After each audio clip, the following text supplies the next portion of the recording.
This is ecoTricity's ecoTEC Roundup show from Aotearoa's first and only climate-positive certified renewable electricity provider. We only source from wind, hydro and solar, and we are the leading supplier of electricity to electric vehicles in Aotearoa. Switch today at ecotricity.co.nz. Welcome back to another roundup of news from the world of clean cars and green energy. Thank you for joining me. We start today's show with some US-centric news stories that I think are important for you to hear. I'm sorry. The first one is namely that the incoming President Trump administration is almost certainly confirmed to be rolling back EV purchase incentives, something that will be felt globally. As reported late on Thursday, literally just before we filmed this show, Reuters reported that sources close to the presidential transition team have confirmed that the head of that team, someone with deep ties to the fossil fuel industry, is spearheading a plan to eliminate federal EV tax incentives and other pro-EV policies as soon after the inauguration as possible. Supported by Elon Musk, which Reuters reports is in favour of ending the credits and has previously stated that while they will hurt Tesla a little, will cripple Tesla's competition, it's expected a reconciliation bill to be pushed through the House soon after inauguration that will gut all green energy incentives and pro-EV policies with almost immediate effect. Tesla hasn't issued a public statement on the matter, but if you think Elon Musk would protect EVs, maybe it's time to rethink that outlook. As the outcome of the US presidential election is being reckoned with around the world, Elon Musk has featured prominently in the news thanks to the role he's been nominated for. Nominated alongside former presidential primary hopeful Vivek Ramaswamy to head a new department, the Department of Government Efficiency, yes, that spells Doge, Elon Musk's connections to the incoming White House seem to have boosted Tesla's stock price, with Tesla soaring in value on the stock market this week.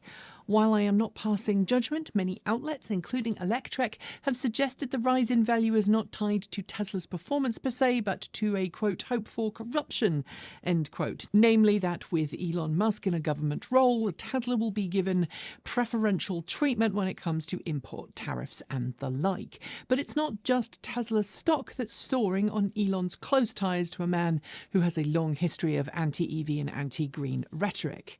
What is it? The Mad Puffer Stickers shop, which has been producing bumper stickers for Tesla drivers who may not share Elon Musk's current political views but already own Teslas. Apparently business has never been better for the Hawaii firm. It's no secret that many Western brands are struggling to gain traction in the electric vehicle market in China, with many well-established brands losing out to China's massive wave of new EV companies. This week in Shanghai, Audi, in collaboration with SAIC, unveiled a new brand that aims to tackle that head-on, alongside the first concept car for said brand. Enter Audi.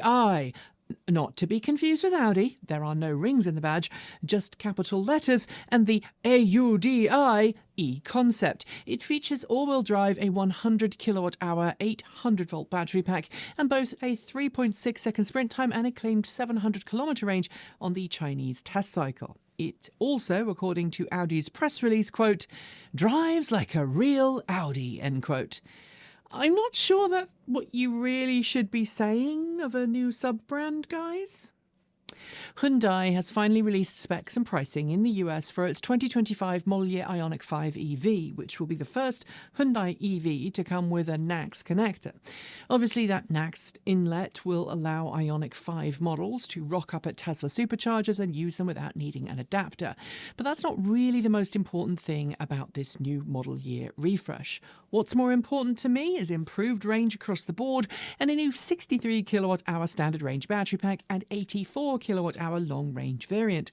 In its most efficient guise, a single-motor long-range variant, this means 318 miles, 512 kilometres are now possible per charge. There's also now a dual-motor XRT variant with an off-road inspired trim and a 0.9-inch suspension lift. And every 2025 IONIQ 5 will be made in Georgia, USA, meaning it will be eligible for $3,750 in federal tax credits, assuming that they continue. Prices start from just under $44,000 before incentives and delivery charges. Continuing its rollout of high-end luxury electric vehicles, Cadillac just revealed its 2026 model year Vistiq this week, with a sticker price poking $80,000. Built on the Ultium platform, it's a 3-row full-size SUV that features a 102 kilowatt-hour battery pack combined with a 452 kilowatt all-wheel drivetrain that Cadillac says will offer around 300 miles, 482 kilometers of range per charge. There's also a 3.7-second sprint time, and Cadillac says that the Vistiq will offer a lot of the same styling and features as its bigger sibling, the Cadillac Escalade IQ. And it also gets active rear still functionality of other larger Ultium-based EVs, at least. It's available as an optional extra. Cadillac says the Vistiq will start production early next year and will initially be sold in the US and Canada, but with Cadillac also available in some European countries, not to mention Australia and Aotearoa, New Zealand, I think it's conceivable that availability will spread depending on demand. From one expensive car to another now, I am sorry, all expensive ones. I just report the news. We're heading to Porsche next, where the brand has just unveiled its new 2025 lineup of Taycan EVs. Being portrayed by Porsche as its second-generation Taycan, there's a whole host of different tweaks under the hood, or should that be under the floor, and there are now 16 different Taycan variants on offer.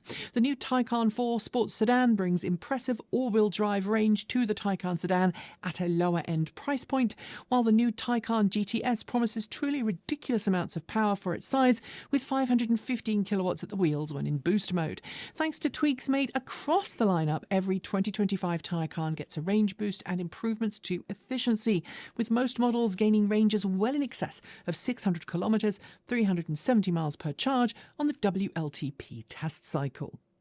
Polestar made some pretty big changes to its vehicle lineup for 2025 this week, ditching some of the Polestar 2 models and increasing choice in its Polestar 3 instead.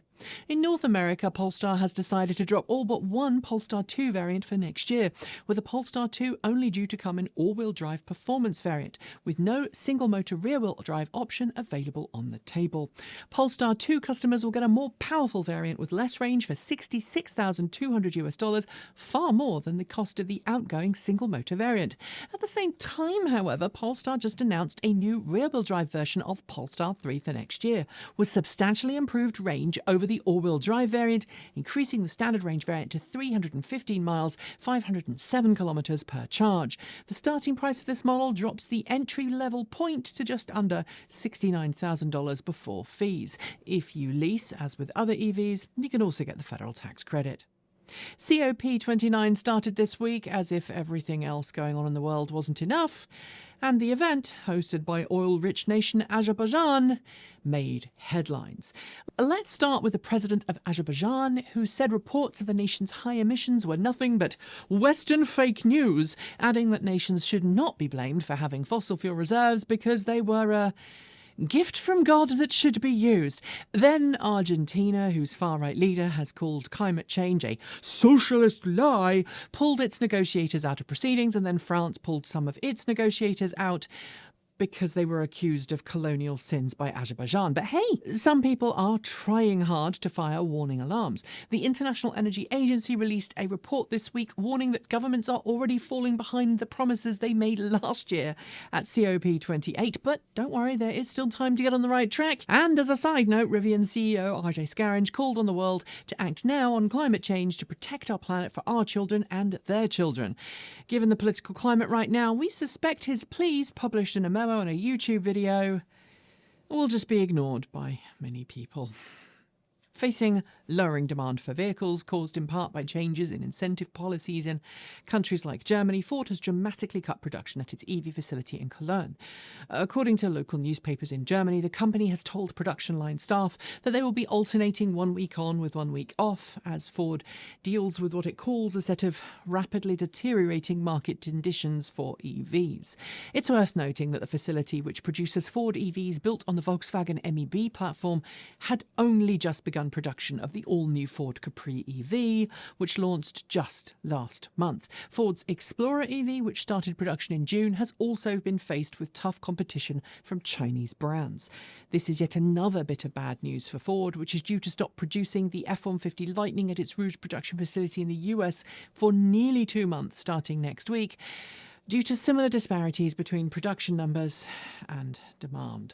But while many Western brands are struggling to remain competitive, Chinese EV market continues to soar, with nary a week going by without talk of increased EV demand there. And this week, it's the turn of Xiaomi, which has just celebrated building its 100,000th XU7, 230 days after the very first one rolled off the production line. For any automaker, this kind of production ramp-up would be considered pretty aggressive for a new EV. But it's worth noting that the XU7 is Xiaomi's very first vehicle. The brand had originally planned to produce just 60,000 examples in its first year of production, equating to 164 cars per day, assuming 24/7 operation. Its output so far has reached the equivalent of 434 cars per day, meaning its annual capacity has already reached nearly 159,000 cars per year. Meanwhile, in its first year of production of Model S, Tesla managed around 23,000 units. That fact alone highlights the potential for China to eat the face off every other country's EV production goals. Before we get to those last two stories, I have a quick question. You in the market for a new EV? Because if you are, and you live in Aotearoa, you should totally check out our very own buyer's guide at ecotricity.co.nz. It is packed with all the information you need to pick a car that's right for you, and includes plenty of details about available vehicles, daily life with an EV, how to file and pay your RUCs, and so much more. So follow the link below and start that journey today. While the majority of the auto industry is pushing towards a future where everything inside the vehicle is based on touchscreen mumbo-jumbo and capacitive buttons, there's a substantial backlash coming. As we've noted plenty on the channel, it's often difficult to access functions of a vehicle's touchscreen without looking at it is a safety concern, even in vehicles with semi-autonomous driving tech. And now it appears that Hyundai is in agreement. It's just completed a massive focus group study in which physical buttons were given a far higher priority by potential customers than touchscreens. Hyundai says that customers expressed frustration at not being able to control things easily in vehicles with touchscreens instead of physical buttons, and that's led it to plan a future where physical buttons will be making a comeback. The IONIQ 5 has already reintroduced some buttons for 2025, and more are on the way. And finally, if the last few weeks have made you wonder what the point is of pushing towards a cleaner, greener future when folks are seemingly pushing back just as hard to keep pollution rocking on, I think the last story for today will help you feel a little better. That's because consulting firm Accenture has just completed a new comprehensive survey into global attitudes towards EVs, and the results are hopeful. According to its study, more than one half of the drivers asked around the world state that they expect to be driving an electric vehicle within the next decade, with 54% of US consumers saying they'd switch. That's more than the 37% of Germans who said they'd switch, but far less than the 65% of Chinese drivers who said they expected to be EV drivers within 10 years' time. Sure, there are hurdles, but for those who are worried that the EV industry is in decline, this should help dispel the myth that nobody wants electric, because that is patently false. And on that note, we are done for the day. Before I go though, do make sure you've hit the notification bell so you don't miss out on the latest in EV news from the channel. And if you haven't switched yet, it is high time to switch to Aotearoa's first and only climate positive certified renewable electricity provider. It is super easy to make that switch, and when you do, you'll help the nation wean itself off dirty energy and onto clean green power that will keep the land beautiful for generations to come. I'll be back next week as usual, and in the meantime, do check out other videos on this channel, including from the lovely Gavin Kiwi EV Shoebridge. He's been driving some real crackers lately and been doing some great fun things, so make sure you watch his videos, because they rock. Thanks for joining me. I'm Nikki Gordon Bloomfield. Have an amazing rest of the day. Ka kite! See you next time.